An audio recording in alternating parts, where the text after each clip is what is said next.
Welcome back to the lab. Tuesday afternoon. Yeah, afternoon. Clock on the wall says 12:15 o'clock. So, progress. Good progress. Powered up the car yesterday. I think yesterday's video covers that. Phone's bouncing around a bit. That's better. And couldn't make the dash go. My bad. Sorted that out. What's happened is, ironically, in one of the earlier videos I mentioned about changing the colouring for the wiring so it follows through the whole car, trying to get it all the same so there wouldn't be any dramas with diagnosing faults and all that sort of carry on. The original wiring from the original build, that some of it was done by someone else and it was wired up with what they had, which is that stuff that I talked about that I didn't like. And I mean, hey, there might be nothing wrong with this, whatever. It's just my preference. And obviously that wasn't the exact same color coding as the Link ECU harness. And so what we've been dealing with is the original Nissan Skyline or 350Z, or whatever the original plug-in harness was. Some extensions to that harness done by somebody else in that other wire, some extensions to that harness done by myself, some chops and changes done by myself, multiple different colors of wires doing one job. And basically, to sum it up in a nutshell, I had the CAN wires transposed. High was low, low was high. And I found that by searching for things on the CAN system and it's not finding it. I knew they were there. I knew it was wired up. They should be going. So I went to a plug that I knew which was high, which was low, which was on the CAN lambda unit in the back. Put the multimeter on to low, went to the ECU plug, touched that onto what should have been low. Nada. Touched it onto high. Oh, there we go. Okay. Depin the ECU, just those two wires, swap them over. Boom. Everything works. So then, this morning, right, let's go and double check everything, where our coils are firing and all that sort of rubbish. And let's fire up the car. And it doesn't go. Okay, alright, so it'll be something simple. Let's have a look at all the settings in ignition and all the settings in fuel and all those things to do with tuning. So I've been through the whole lot with all of that. I was pretty confident I had all that correct. It didn't go. So I changed a couple of relays around. Our messy little relays, can you see them? Oh, where are they? There, down there. Got deleted one of those that was actually causing problems. It was not going when it should have been going, and then sometimes was going. So anyway, so that's gone. I'm pretty sure we're going to do something with that because I'm sick of those things causing problems. And still didn't go. Come on, Glenn, it's something simple, and it's something that's changed in between the old ECU and the new ECU, and it's nothing is actually broken. It's just a setting that you haven't cottoned on to yet. So I started going through pretty much everything, and on digital inputs I found an ignition switch, and I thought, hang on a minute, we ain't got no ignition switch and there's nothing wired up. We don't need it on this, right? So you turn the power on, the main switch, everything's going on the car. That is the ignition switch. So if the ECU's got power, the ignition is on, so everything should be going. Let's just turn that ignition switch off, shall we? As soon as I did that, it roared into life and actually started remarkably well and more stable than what it ever has done ever in the past. Let's have a look. Don't worry about this. At the moment, we're not actually connected because we're not turned on. So we'll turn on. There we go. And that's connected now. And oil pressure is nothing because it's not running. Battery voltage is 13 volts because I do have the charger going. Now, you shouldn't actually run the car or try and start the car with the charger going, but meh, it'll be fine. It's my charger. If I break it, that's fine. So, power steering switch, I just turned that puppy off too. If we go back to digital inputs, which is here, and we open that up, and where ignition switch, there it is. If we look at that, this is turned off at the moment. Where we were was digital input 7. There we go, and it was set like that. Now we can sit here till the cows come home. It'll probably start now just to embarrass me. Hang on, we'll store that to the ECU in case the voltage drops down. Store to ECU. There we go. Just in case the voltage drops down enough that while we're trying to crank it and start it, we lose our connection, it won't store this setting and then things won't work properly. Right, so it's primed.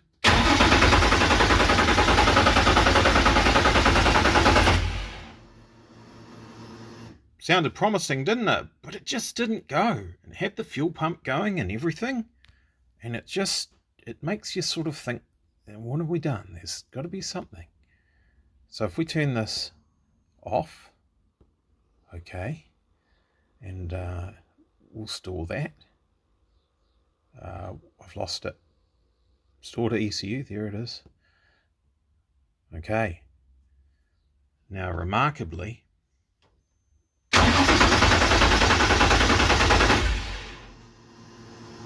wait.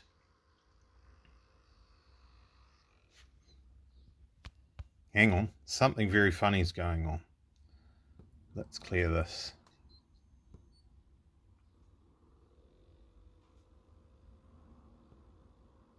It did just fire up and go.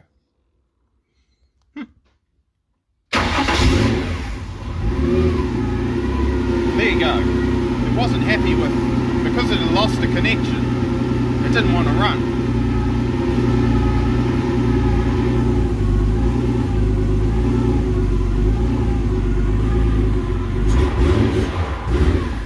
Definitely needs a tune.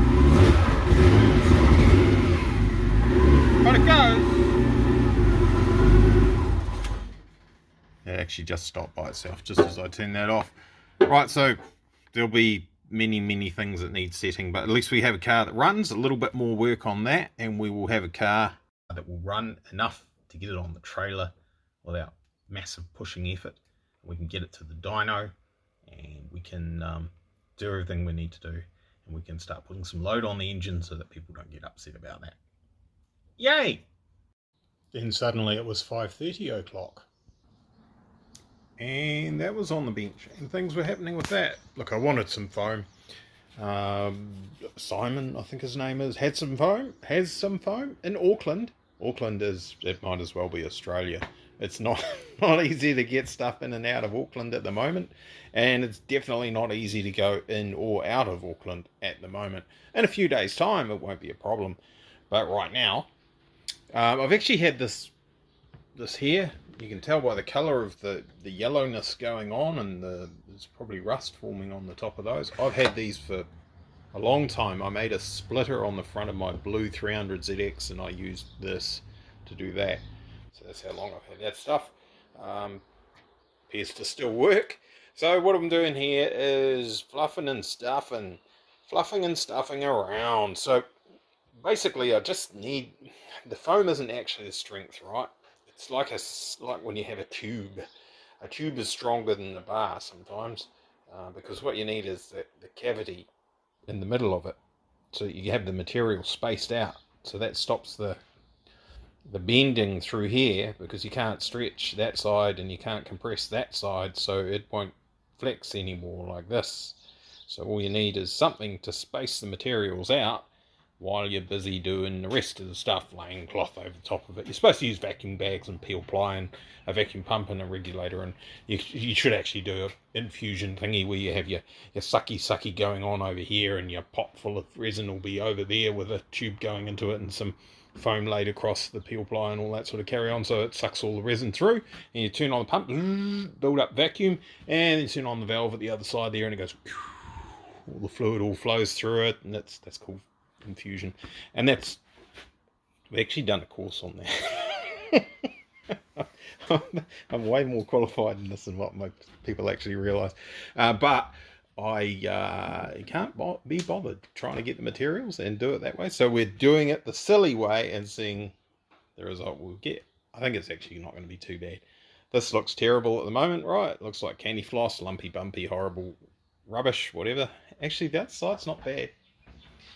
That's quite uniform along. This edge isn't overly terrible, and it's got a reasonably good shape to it. Some very coarse sandpaper, in fact even a Stanley knife or something like that, and you can hack that stuff into shape. This has been on 15-20 minutes and it's actually, I'd say that's pretty much ready to work with if you want to fluff around and change the shape. So we need to peel that back.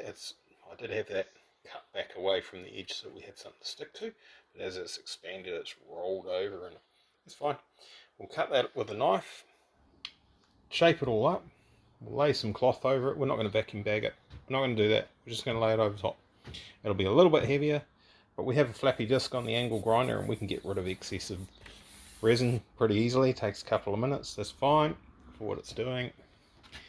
It is, after all, a K12 March, not a Ferrari F40 or an aircraft. Or, I mean, okay, it's probably the world's most expensive K12 March, but whatever. So, tomorrow I'll probably crack on with this. Might as well get this basically done so that it's usable. It may not be 100% finished cosmetically, but it'll be usable so that I don't get caught out having maybe everything else done on the car and it's ready to go and we don't have a bonnet for it, and then I have to go and see our mates at Nissan King, get a standard bonnet, cut a hole in it, put my vent in it. Hangs nicely on the wall there, doesn't it? Looks like some sort of, anyway, and that would see us mobile again. But it's 5:37 o'clock and it's time to go inside. Thanks for watching, have a good night, cheers, bye. That's going to come out beautiful. Not sure if you can hear that, it's still popping and crackling. I've just roughed it up. Basically I tacked most of this with the angle grinder with the flappy disc on it. I'm not getting carried away with it right now. As I just mentioned, it's still popping and banging and carrying on. It will actually change shape a little bit from where it is now. But that's pretty much all I'm gunning for, is a basic shape. You might not see it. It's not a huge bulge, 10-15 mils, something like that, and we'll just run some cloth around that and along the back edge there. The back edge was pretty flimsy, I didn't put much material back there, and I'll do a little bit more towards here just to support these edges here. They're a bit flimsy, they're not too terrible, but there's a lot of wind at the front of the car obviously. So now it's really late. Good night.